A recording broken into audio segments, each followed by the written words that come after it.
Welcome to Whippoorwill Holler. I'm Miss Lori, and this is Mr. Brown. We live in the hills of Arkansas. We love the Lord. Keepers of the old way, but accept some of the new. We love to cook, and we love to eat. We love to garden. It's in our blood. It's how we stay sustainable and fill our pantry. We do a lot of canning and preserving. We live a sustainable life. We love our family. We work hard. And every once in a while, we like to dance. So y'all join us. We've got our purple whole peas shelled. Now I just got them in a big pan of water, and I'm just swishing them around and getting all the grit and all the dirt and stuff off of them real good. You want to get them as clean as you can. And I just dumped them in here, and I'd put a few at a time, and then I'd rinse them real good. That'll get a lot of the dirt and some of the little pieces of grass or little bee sticks or something out of your peas. You just want to make sure they're good and clean. In the outdoor kitchen, I didn't want to heat the house up, of course, and this is where I do a lot of my canning during summertime. I tell you, it just helps out so much. But I've got everything going over here on the stove. I've got, of course, my hot water over here in a big pot, and I got my canner over here with my jars in it, and they're getting hot.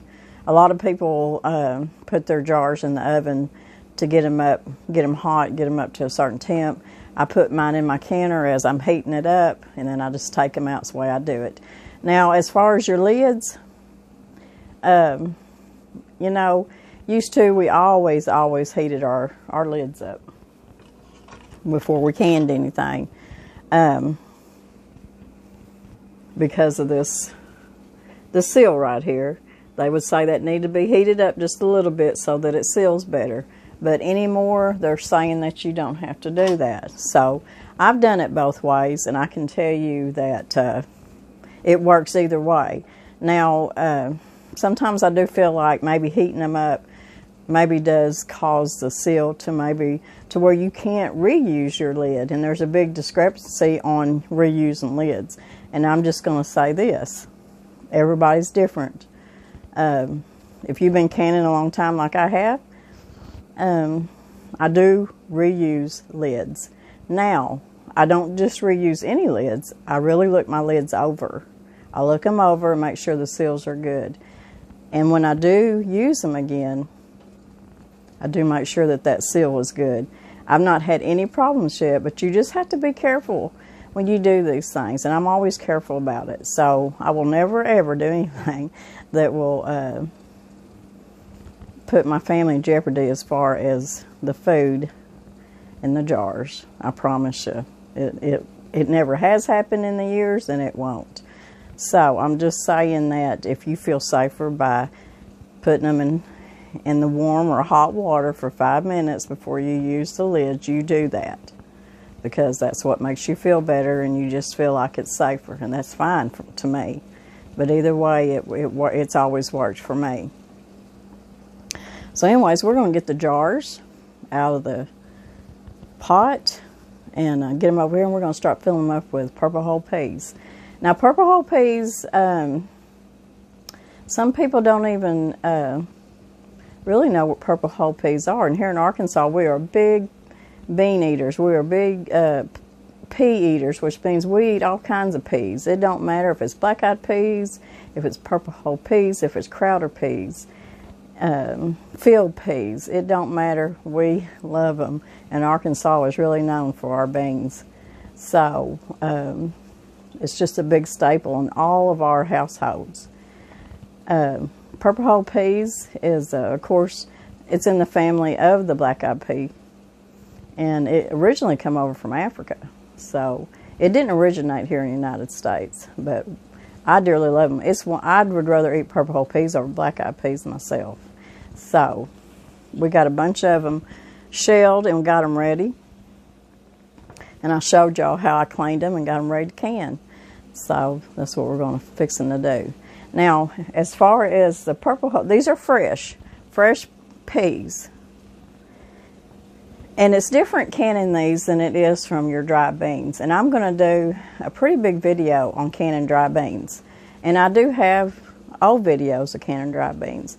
But I still have people asking a lot of questions about it, especially people that are wanting to start out canning that's never canned before. And to me, canning dry beans is one of the easiest things you can do, and probably one of the best things to start out with when you're canning. I've had a lot of people comment in the past, and some of them that still go back to my old videos, watching me canning dry beans, and they don't understand it. I'm not going to get into it right now because I just want to get my fresh peas canned right now, of why I buy so many dry beans in bulk and why do I can them. And I'll explain that in my video due for canning dry beans. Now, you're canning your fresh purple whole peas is going to be a little different than your dry beans. Your dry beans are dry, so when you can them, they're cooking inside that jar and they swell up. So you can't put as many dry beans as you can fresh beans. And when I start putting them in the jar, I'll show you how many peas I put in my jar and why you're able to do that with fresh peas. So let's get started. Okay, I'm just going to be doing a few at a time so that I keep my jars good and hot. And I'm going to be raw packing these. Raw packing means that my beans have not been heated. Some people like to do the hot pack method, which is where you throw your purple whole peas in a pot of water and you kind of like blanch them for about three minutes, and then you fill your jars up. I like to do mine the raw pack method because I feel like they don't get as mushy after you pressure can them, and that's just the way I do it. So we're going to start. I just got a couple of my hot jars out here. Like I said, I want to keep my jars hot, so I just do a few at a time, and then I put them back in the canner and I get more. Now y'all going to watch me fill up these jars, and I'm going to leave about an inch headspace in mine. Now I'm not going to shake them. I'm not going to try to pack them down. I'm going to leave it just like it is.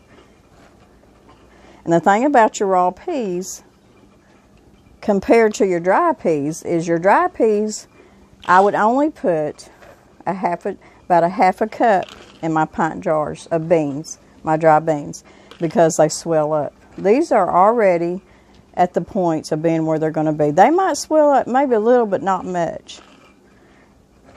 And they're only going to pressure can, pints are only going to pressure can for 30 minutes. Quarts would be 40 to 45. I have to look that up, I forget. I think it's 40. Pints are 30, quarts are 40. Now, if you're canning dry beans, these are fresh, but if you're canning dry beans, you would can them up. Pints would be 75 minutes. So you see the difference in it. Because those dry beans have to, they have to cook, they're going to swell up, and they're going to fill that jar up. And it's just a whole different method. I mean, as far as timing anyways, and how many beans you put in your pint jar. I'm going to put, now you don't have to put salt in here, but I'm going to put half a teaspoon of salt in each one. Now we're going to put our hot water in here. Okay, now I'm going to fill my jars up with my hot water.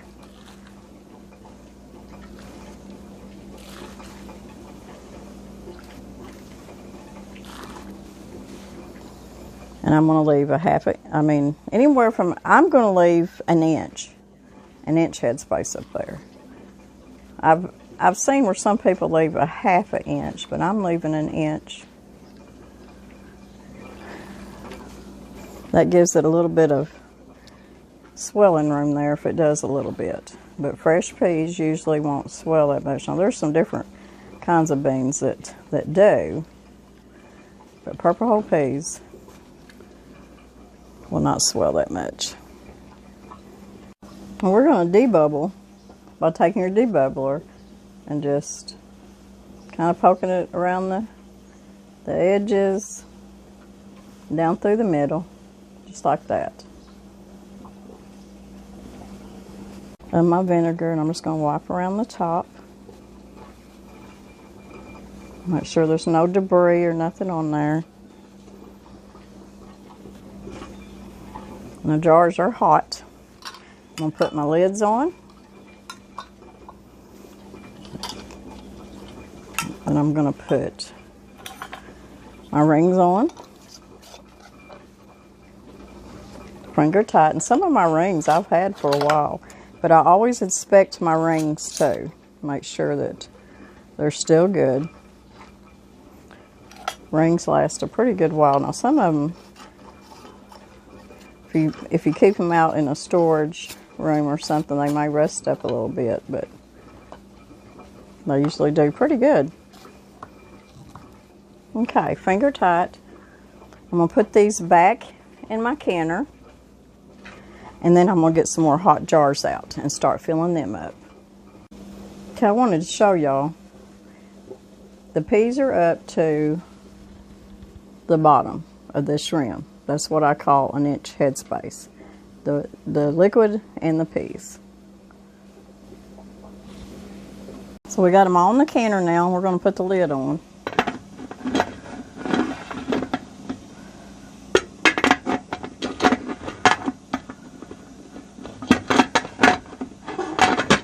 There we go. We're going to put the lid on. Make sure it's down on there. Get my arm out of your way. And we're going to tighten it up. About that easy. There's going to be some steam that starts coming out of this. I'm going to turn my heat up just a little bit. And I'm going to let that steam, once it starts, I'll let it keep steaming like that for about 10 minutes. And after 10 minutes is when we'll put our weight on. Okay, it's steaming pretty good, and I got it set for 10 minutes to let it steam. Okay, it's been 10 minutes. I'm going to put the weight on.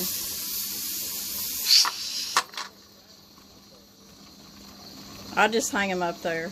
Sorry about that. We're going to let this come up to pressure. You may have to turn it down just a little bit to get it to even out. We're going to get it up to 10 pounds. And when it gets there, we're going to time it for 30 minutes.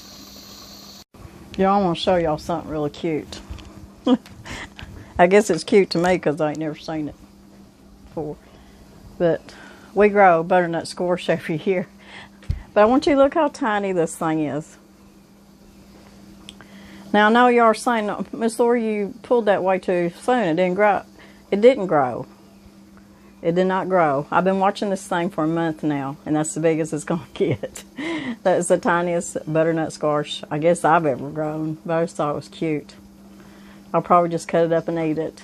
But it just wasn't going to do nothing. It was the first one on the vine, and that's as big as it got. So anyways, I got more coming. Hopefully they'll be bigger than this. They usually are. And I love growing them because they stay in the pantry. In fact, I got some right now from last fall that are still good. So they keep better than any squash I've ever seen. But anyways, I just thought that was cute. Our beans are done. I just turned the canner off. They've been pressuring for 30 minutes.